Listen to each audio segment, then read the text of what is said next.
Hello students, welcome back to our YouTube channel RN education foundation, जहां पे आपको मिलती है क्लास 9 to 12 साइंस की वीडियो बिल्कुल फ्री ऑफ कॉस्ट। आज हम पढ़ने वाले हैं क्लास 9 साइंस का चैप्टर 9 जो कि है ग्रेविटेशन, और ग्रेविटेशन का पार्ट 1 हमने कवर कर लिया है। आज हम फ्री फॉल से जो नेक्स्ट पार्ट है वो पढ़ने जा रहे हैं। तो स्टूडेंट, अब तक के अगर कैपिटल जी की वैल्यू या फिर ग्रेविटेशन से रिलेटेड कोई कंसेप्ट आपने नहीं समझा है तो आप मेरे प्रीवियस वीडियो को पहले प्रेफर करिए, उसको देखिए, उसके बाद ही मैं आपको बोलूँगा कि आप इस वीडियो पे आइए। तो आइए हम स्टार्ट करते हैं अपना topic free fall. Free fall क्या होता है?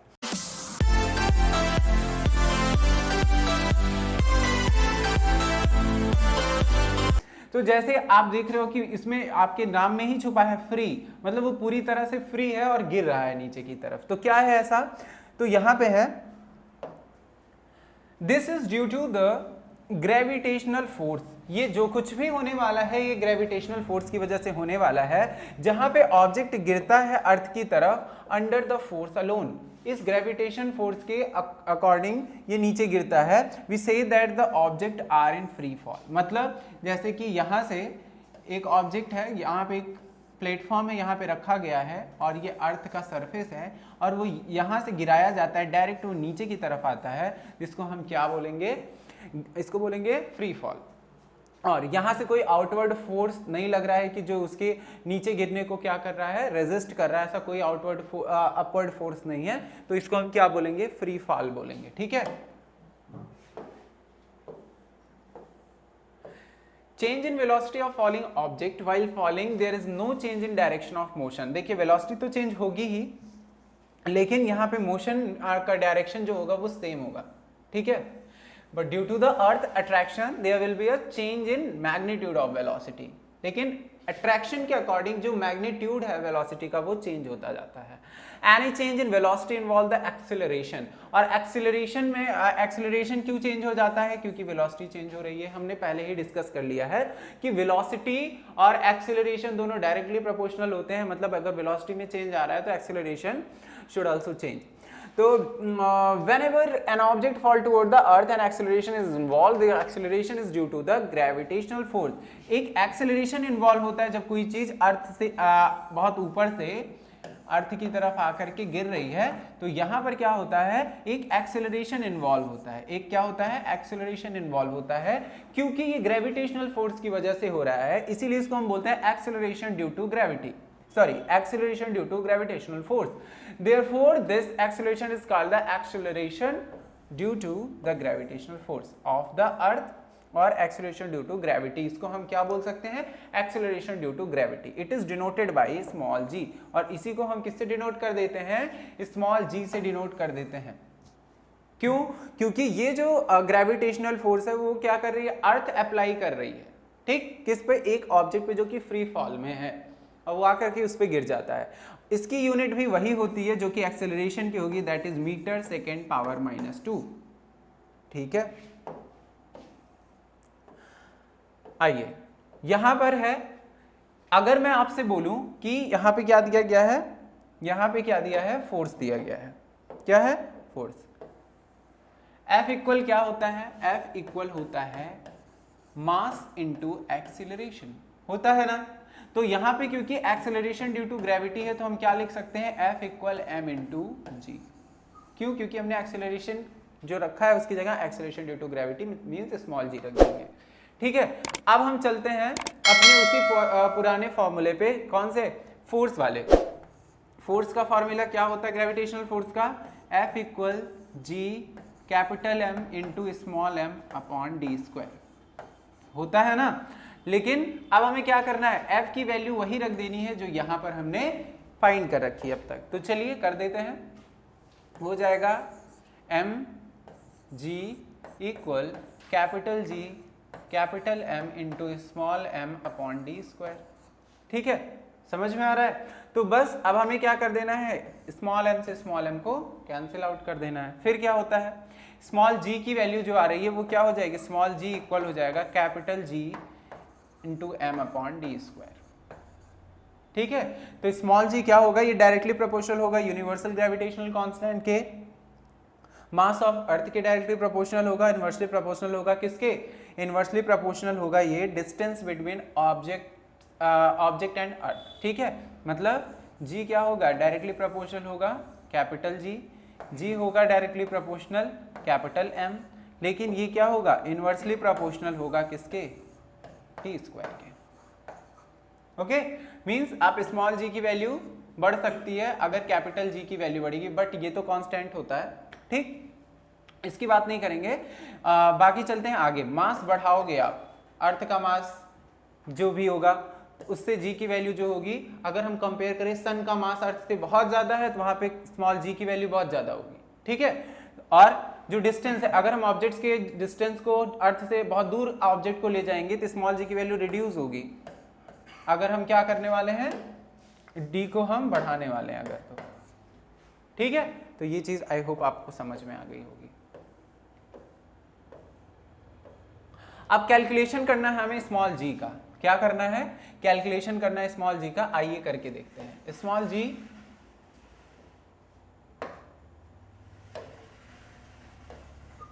जी को जब हम कैलकुलेट करेंगे उसके लिए हमें फॉर्मूला पता होना चाहिए। तो स्मॉल जी का फॉर्मूला आपको पता ही है, स्मॉल जी की वैल्यू निकालेंगे। स्मॉल जी इक्वल क्या हो गया था, स्मॉल जी इक्वल हो गया था capital G M upon D square, ठीक। Small G universal gravitational constant की वैल्यू क्या होती है, 6.7 इंटू 10 टू द पावर -11, ठीक, इंटू मास किसका हमें चाहिए, मास हमें चाहिए अर्थ का, जो कि हमें दिया गया है, गिवन वैल्यू है 6 into 10 to the power 24 and kilogram, ठीक है, अपॉन डी स्क्वायर। अब ये क्या है, ये डिस्टेंस है किसी भी ऑब्जेक्ट की जो कि अर्थ से डिस्टेंस इसकी ली जा रही है, ठीक है। तो हम यहाँ पे देख रहे हैं स्मॉल जी की अगर हमें वैल्यू कैलकुलेट करनी है तो हम यहाँ पे क्या लेंगे, जो रेडियस है अर्थ की। अगर कोई चीज़ कहाँ पड़ी हुई है, अर्थ, जैसे ये मान लीजिए अर्थ है, ठीक, वो अर्थ पर ऐसे ऑब्जेक्ट पड़ा हुआ है, ठीक, तो उसका जो सेंटर है उसकी, उनके बीच की डिस्टेंस क्या होगी, वही होगी जो कि अर्थ की रेडियस है। तो अर्थ की रेडियस होती है क्या, दिया गया है 6.4 इंटू 10 टू द पावर 6, ठीक। क्यों, यहाँ पे हम इसका स्क्वायर करने वाले हैं 10 टू द पावर 6, और इसका हम क्या कर देंगे, स्क्वायर कर देंगे। क्या करेंगे, स्क्वायर कर देंगे। अब हमें इसको सॉल्व करना है, कैसे सॉल्व करोगे, चलो करते हैं, ठीक। 6.7 इंटू, अब यहाँ पे देखिए 10 की पावर -11 है और यहाँ पे है 10 की पावर 24, इनको हम सबसे पहले सॉल्व करने वाले हैं। तो आइए हम कर लेते हैं, तो हो जाएगा 10 टू द पावर 24 -11 और अपॉन में हो जाएगा 6.4 into 6.4 into 10 to the power 12। Okay, आगे चलते हैं।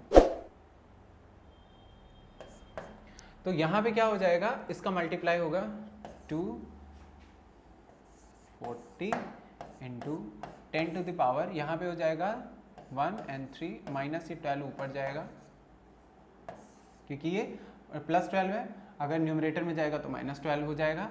6.4 की वैल्यू यहाँ रखेंगे अभी हम ऐसे ही, ठीक है।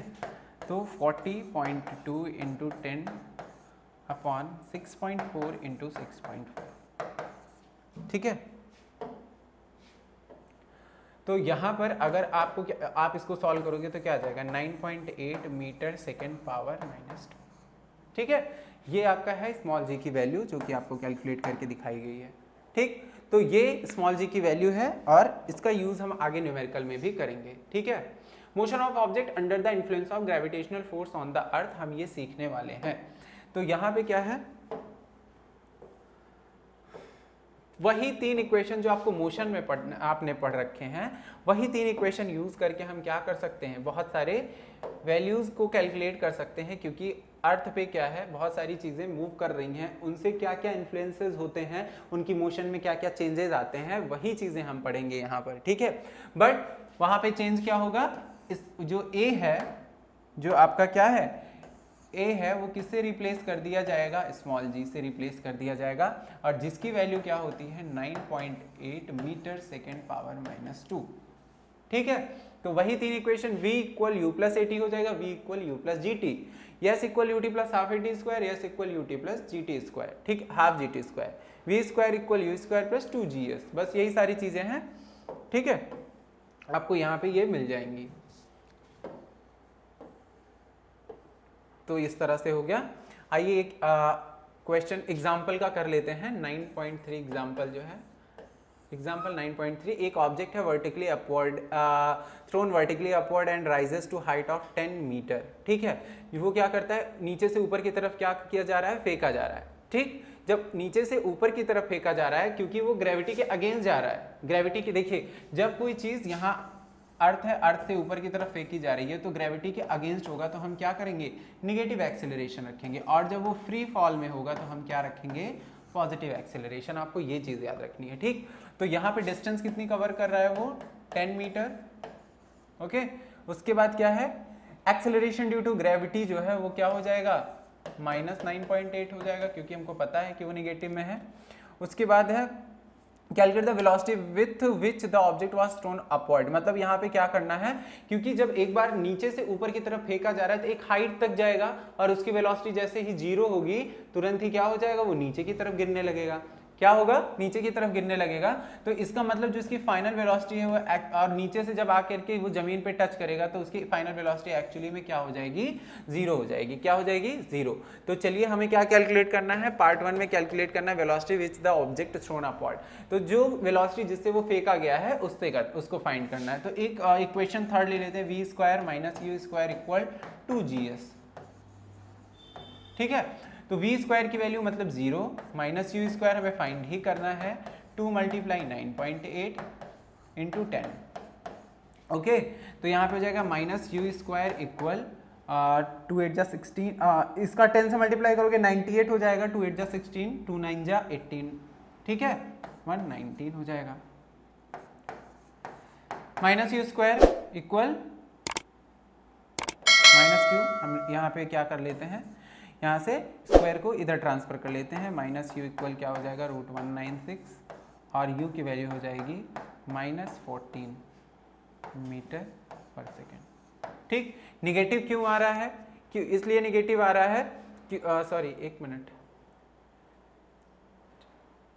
हाँ, तो यहाँ पे क्या है, निगेटिव वैल्यू आ रही है, जो कि हम यहाँ पे क्या करेंगे, पॉजिटिव करेंगे, क्योंकि यहाँ पे हमें जो g की वैल्यू लेनी थी वो निगेटिव लेनी थी और हमने यहाँ पॉजिटिव ले लिया। तो बस यहाँ पे निगेटिव करो और यहाँ पे निगेटिव, यहाँ पे, और ये कैंसिल आउट हो जाएगा और ये गायब हो गया, ठीक है। तो 14 मीटर पर सेकेंड, ये 14 मीटर पर सेकेंड के अकॉर्डिंग आपको u की वैल्यू मिल गई, आपकी जो इनिशियल वेलोसिटी थी। अब दूसरा क्या बोल रहा है फाइंड करने के लिए, द टाइम फाइंड करने को बोल रहा है। तो बस क्या करना है आपको, simple v equal you plus 80 लगा देना है। v की वैल्यू हमारी 0, u की वैल्यू 14, a की वैल्यू क्या होती है, यहाँ पे 9.6 रखना है, सॉरी 9.8 रख लेते हैं, 9.8 रखना है, ठीक है। और उसको भी किस में रखना है, फिर से निगेटिव में, और टाइम हमको फाइंड करना है, ठीक। तो रखते हैं, 14 आ जाएगा माइनस में और इधर हो जाएगा -9.8t, माइनस से माइनस कैंसिल, ठीक है। और 9.8 इधर आएगा, 14/9.8 इक्वल t, ओके। और यहाँ पर आ जाएगा 140/9.8 इक्वल t, और आंसर आ जाएगा t इक्वल 1.43 सेकेंड, ठीक है। क्या आ जाएगा, t इक्वल 1.43 सेकेंड्स, ठीक है। तो यहाँ पर हमारा जो टाइम है ये आ जाता है 14 प्लस माइनस माइनस, ओके, ठीक है। तो ये हमारा यहाँ पे क्या आ जाता है, टाइम, क्या यहाँ पे क्या आया टाइम, 1.43 सेकेंड, और यही वैल्यू हमको चाहिए थी जो कि हमें क्वेश्चन में पूछा गया था। और यहाँ से आप स्क्रीनशॉट ले सकते हो जो हमने यहाँ पे सॉल्व किया है। ये यस और जी दोनों सेपरेट रहेंगे, आप एक साथ मत लिखना इसको, ठीक है। तो मैं अलग अलग लिख देता हूँ, ठीक। तो इस तरह से हो जाएगा।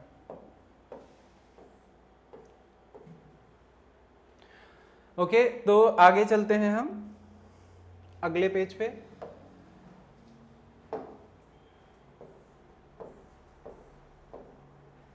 अगला टॉपिक है हमारा मास।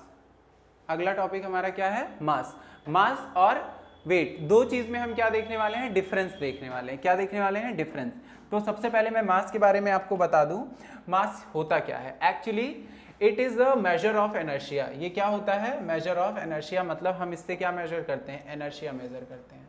ठीक, क्या नापेंगे, किसी चीज का इनर्शिया। फिर we have also learn the greater mass the greater in inertia. जो कुछ मास ज्यादा होगा तो इनर्शिया भी क्या होगी, ज्यादा होगी।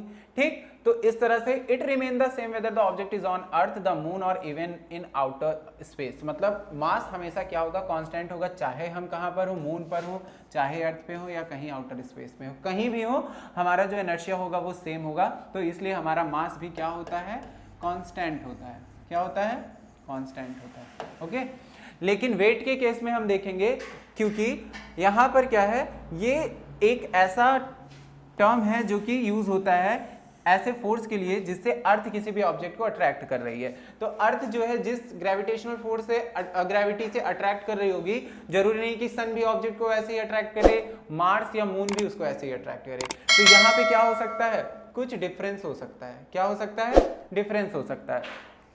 तो वो डिफरेंस कैसे कैलकुलेट किया जाएगा, तो वो डिफरेंस कैलकुलेट किया जाएगा किससे, वेट से, जो कि यहाँ पे हमने देखा।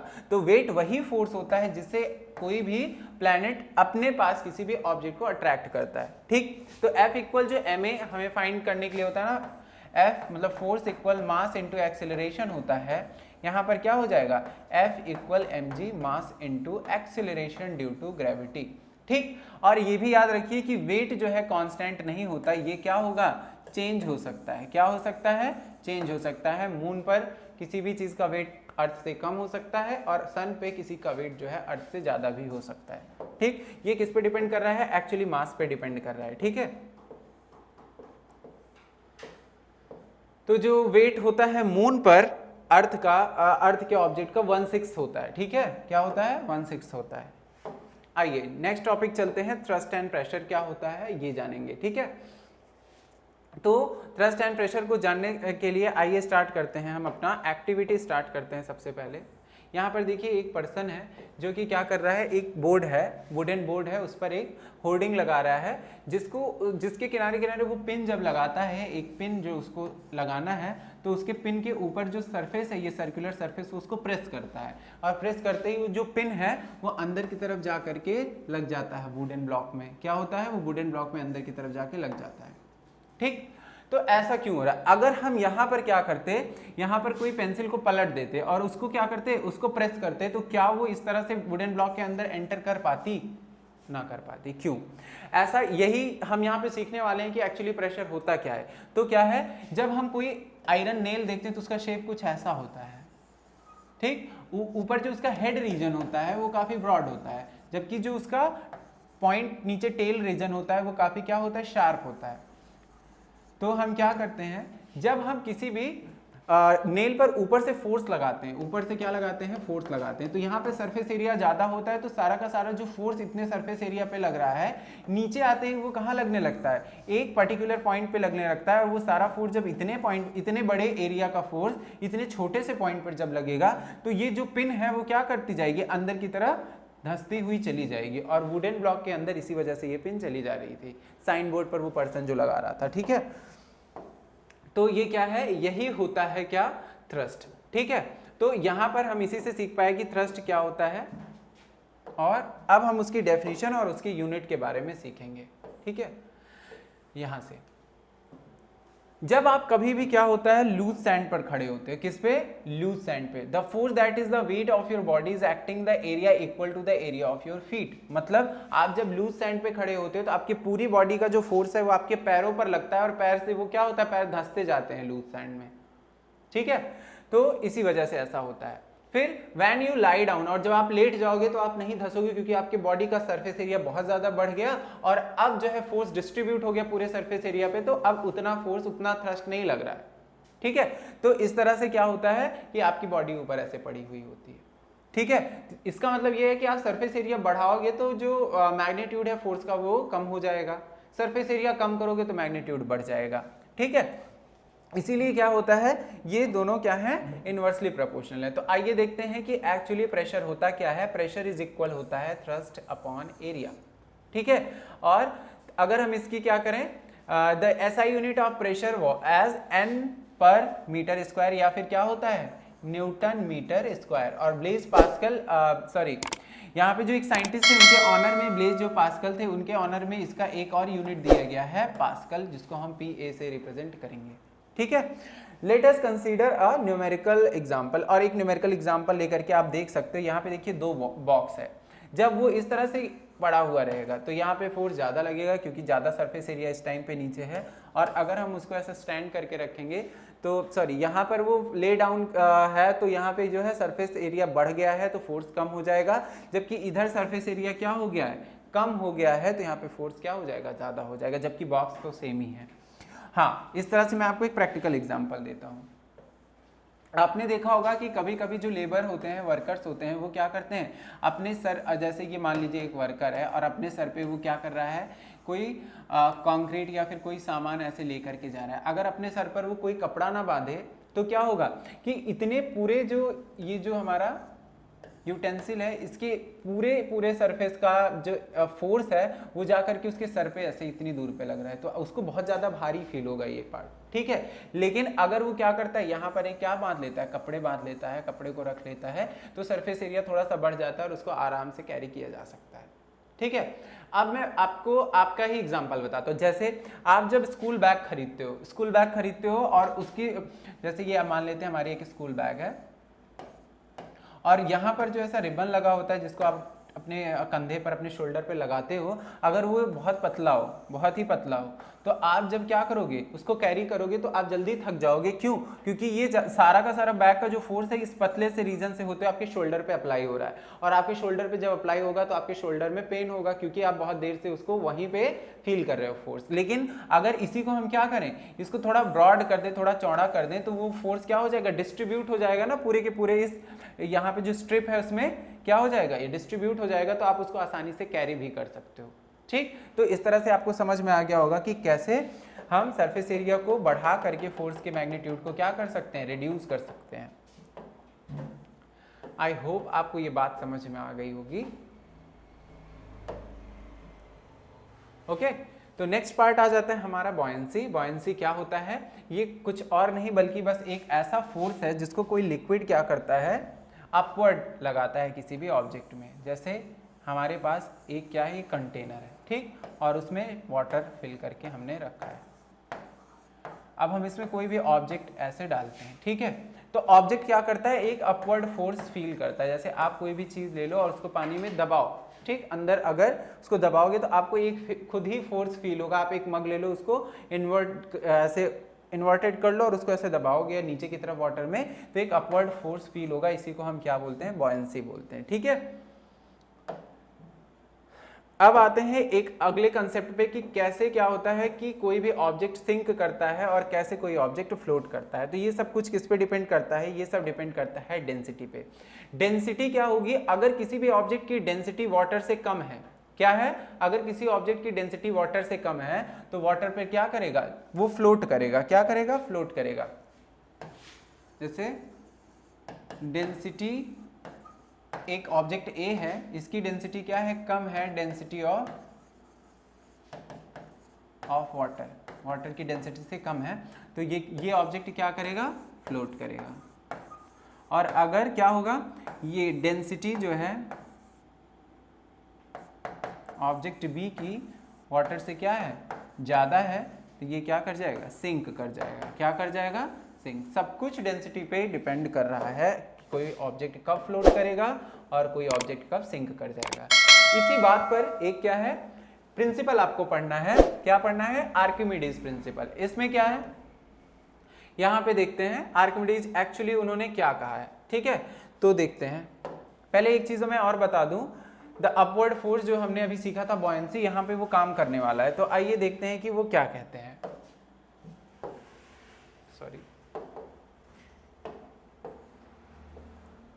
When a body is immersed fully or partially in a fluid, क्या बोल रहे हैं, अगर कोई बॉडी या तो पूरी तरह से या तो आधी तरह से किसी भी फ्लूइड में इमर्ज की जा रही है, तो ये एक्सपीरियंस करती है एक अपवर्ड फोर्स, जो हमने बॉयंसी में पढ़ा था ना, it equal to the weight of the fluid displaced by it. वो बॉयंसी फोर्स उतना ही होता है जितना कि वो ऑब्जेक्ट जो है अपने वेट से उसको क्या कर रहा है, जितना लिक्विड वहां से हटा रहा है, क्योंकि कुछ वेट है तो वेट क्या होता है, वही फोर्स होता है जिससे अर्थ किस चीज को अट्रैक्ट करती है।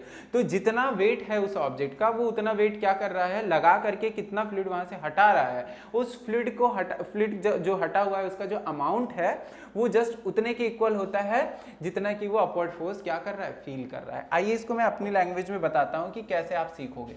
जैसे हमारे पास एक कंटेनर है, उस कंटेनर में कोई लिक्विड भरा हुआ है, ओके और जो लिक्विड भरा हुआ है उसमें हमने एक ऑब्जेक्ट यहाँ पे क्या कर दिया, इमर्स कर दिया, डाला इसमें, ठीक है। तो ये क्योंकि इसका कुछ ना कुछ अपना वेट होगा, तो अपने वेट के अकॉर्डिंग इसने थोड़ा सा पानी इधर या उधर क्या किया होगा, डिस्प्लेस किया होगा। तो मान लेते हैं हमने उसका जो वाटर उसने डिस्प्लेस किया, उसने एक्स वाटर को डिस्प्लेस कर दिया, यहाँ से क्या कर दिया, एक्स वाटर उसने डिस्प्लेस किया उतने वेट का, ठीक है। तो ये जो एक्स है, जो एक्स उसने फोर्स डिस्प्लेस किया, फोर्स लगा करके, एक्स फोर्स लगा करके, ये फोर्स मान लेते हैं, वो जस्ट उतने के इक्वल होगा जितना कि यहाँ पे क्या लग रहा है, अपवर्ड फोर्स लग रहा है, ये अपवर्ड फोर्स जो फील कर रहा है, ठीक है। तो जितना कोई भी ऑब्जेक्ट जो कि इमर्स किया जा रहा है, जितना फोर्स लगा करके वो क्या करेगा, वहां से लिक्विड या फ्लूइड को डिस्प्लेस करेगा, वो जो अमाउंट है फोर्स का वो इक्वल होगा उस अपवर्ड फोर्स के जितना बॉयंसी वो फील कर रहा होगा, ठीक है। यही आर्किमिडीज ने बोला था। इसी का यूज करके हम क्या कर सकते, इसका यूज करके हम बहुत बड़ी बड़ी शिप बना सकते हैं, या लैक्टोमीटर, बहुत सारी चीजें। देखिए यहाँ पे दिया गया शिप बनाने के लिए, सबमरीन बनाने के लिए, लैक्टोमीटर को बनाने के लिए, और यहाँ पे क्या किया गया है, हाइड्रोमीटर बनाने के लिए। ये वाला हमारा जो प्रिंसिपल है आर्किमिडीज का, इसको यूज किया गया है। सो गाइज यहाँ पे हमने क्या देखा, हमने यहाँ पे बहुत सारे कंसेप्ट जो कि ग्रेविटी, ग्रेविटेशन, बॉयंसी और आर्किमिडीज प्रिंसिपल से रिलेटेड थे, हमने उनको डिस्कस किया। आने वाले सेशंस में हम क्या करेंगे, इससे रिलेटेड न्यूमेरिकल्स भी करेंगे, और साथ साथ में हम आपको इंपॉर्टेंट क्वेश्चंस भी बताएंगे जो आपके एग्जाम के पॉइंट ऑफ व्यू से बहुत ही इंपॉर्टेंट होते हैं। सो गाइज जुड़े रहिए हमारे साथ, देखते रहिए Aryan education foundation. Do like and subscribe our channel. Thanks for watching.